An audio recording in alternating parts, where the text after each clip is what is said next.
Fallout is an RPG whose importance cannot be overstated. It continued and developed ideas that came from older games such as the ones from the Ultima series and of course from Wasteland. It gave you a world that you could explore, a world that you could mold, a world where everything reacted to your actions, and where every situation could be solved through multiple possible ways, depending on what you wanted to do.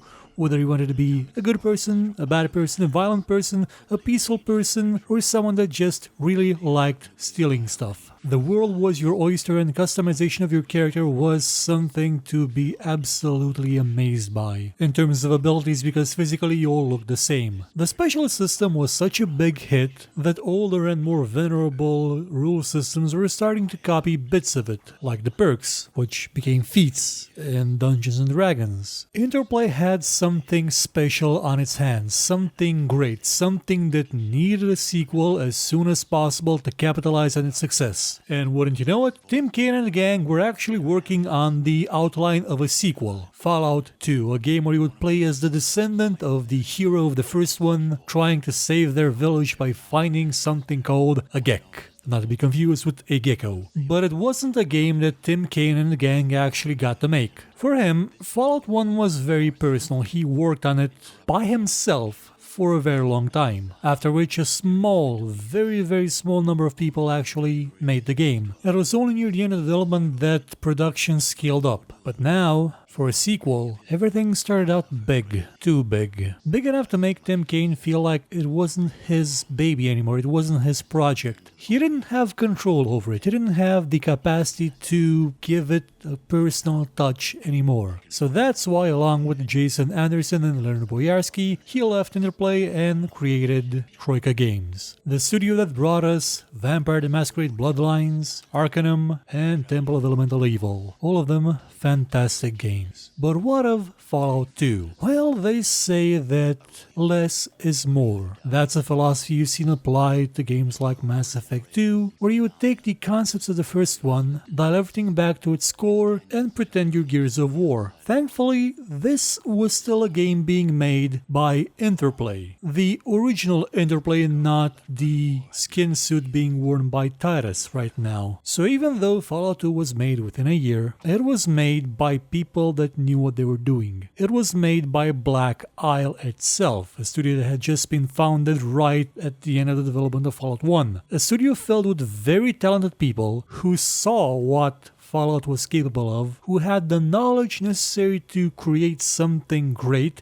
and most importantly, they had fully functional final version tools that were not available when the development of Fallout 1 began. With just 1 year at their disposal, 1 year, they created Fallout 2. A game that overshadows its predecessor in terms of scope, in terms of madness, in terms of pretty much everything. Tim Kaine would go on to say that the areas in Fallout 2 were not given as much of a cohesive design, so they kind of looked a bit apart. They didn't look like they were part of the same continuous world, which I kind of get, but still, that's one itsy bitsy, not all that significant flaw in the grand scheme of things. When you talk about Fallout 2, there's really a problem of where exactly can you start. I mean, you do start in Arroyo and you go out to find the gig, but then what? The world is your oyster. You are open to all sorts of possibilities. Yes, you can follow the direct path that the game sets up for you. Go find Vic, find the den, find that former vault filled with bigots, go down to New Reno, get yourself involved in some gang warfare, find some little tiny clues about there existing something called the Enclave. Go back to Shady Sands and see it blossom into the new California Republic. Meet Tandy. Shoot her if you want to because you can. Hey, no one's stopping you. You can pretty much kill her son. He's kind of a dick, so it's okay. Run into a bunch of Deathclaws that are not actually that evil. They're kind of smart and lead you back home to Vault 13. And then realize that there's a bigger threat. Only this time it's not the Master and his creatures of doom. It's the people that were in charge of the whole concept of vaults in the first place. The sinister purpose of these contraptions. Not to save people, not to keep them alive in the event of a nuclear disaster, but as experiments to see what would humanity do when pressed with certain challenges, obstacles, conditions. Fallout 2 is a game that, like its predecessor, did not really shy away from asking tough questions. Like, wake up with a ball gag in your mouth and a super mutant sleeping next to you. Do you really want to remember what happened? Or the eternal question, is solving a quest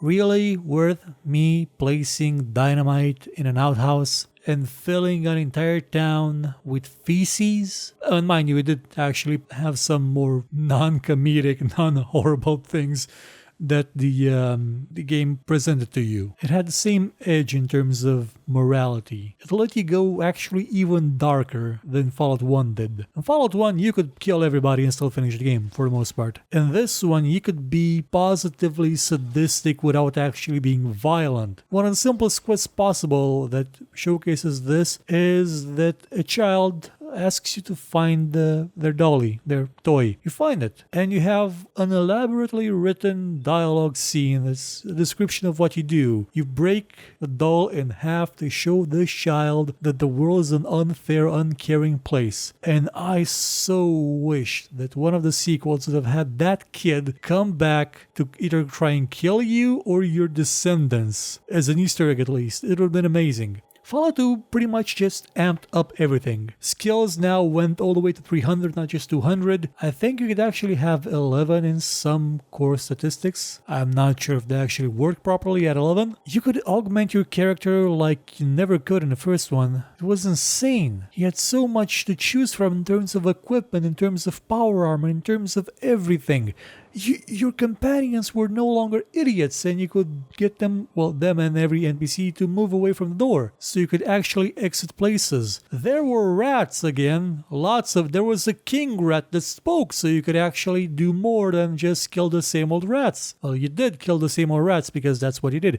You had geckos, you had fire ants, you had, again, scorpions, aliens, all sorts of mutants. You had so many targets. You could even become an absolute beast in terms of melee. You could learn kung fu, you could learn to fight in the way of the dragon if you were skilled enough and good enough. The amount of choice this game gave you, the amount of stuff you could do, the amount of possibilities, the breadth, the depth, it is something to be in awe of even today. And I'm going to remind you again, it was made within a year. It amped up the interaction with the environment. It created even more possibilities for you to enjoy yourself in this wonderful, sad actually, but wonderful world with secrets you could now explore even more in depth. You'd even find an AI somewhere in a bunker that would tell you who exactly ended the world. Fallout 2 is one of my favorite games ever. I consider it to be one of the finest games ever. It is fantastic. There is little in it that can be considered as not being great. The main thing being that when you're fighting a bunch of people, waiting for each of them to take their turn is going to, well, take a while. And for some reason, I'm sorry about the capture on the background,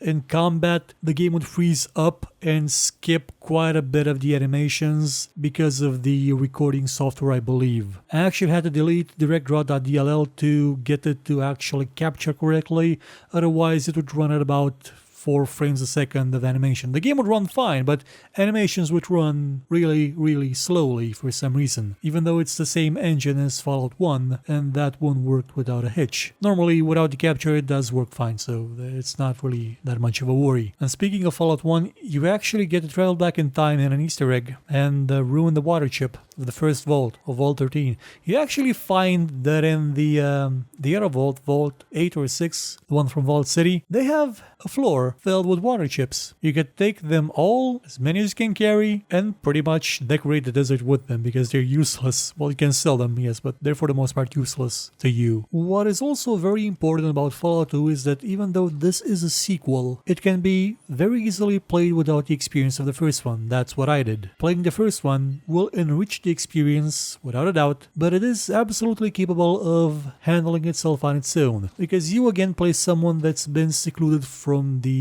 rest of the world. You're playing as a savage tribal. Well, not a savage tribal, but still a tribal. You're not from the civilized world. You go into it. you find out what it is, what the rules of these societies are now, what people are, what mutants are, what ghouls are, and you decide their fate again. In terms of design of getting you to actually learn to play the game, it's again just as good as Fallout 1 was. These were games without tutorials. These were games that you got into and played directly. You're put in some really easy challenges at first, killing rats, killing ants. You were taught things like disarming traps by running into them, block picking, explosives even, and how you could kill yourself with explosives if you weren't careful, and then you'd be let go into the wild and dangerous world. And just like its predecessor, it's a game that trusted you to be clever, trusted you to understand it, to be able to discern what it's trying to do. It did not make the assumption that you had played Fallout 1, but it also did not make the assumption that you had no idea what an RPG was. Don't you just miss those days when the game was self-evident without the need of a tutorial or reading a manual because they weren't obfuscated up the wazoo? Those were some good times. I think it goes without saying that I do encourage you to play Fallout 2 and play Fallout 1. These are games that you will replay. You will replay them constantly again and again for years and years and years because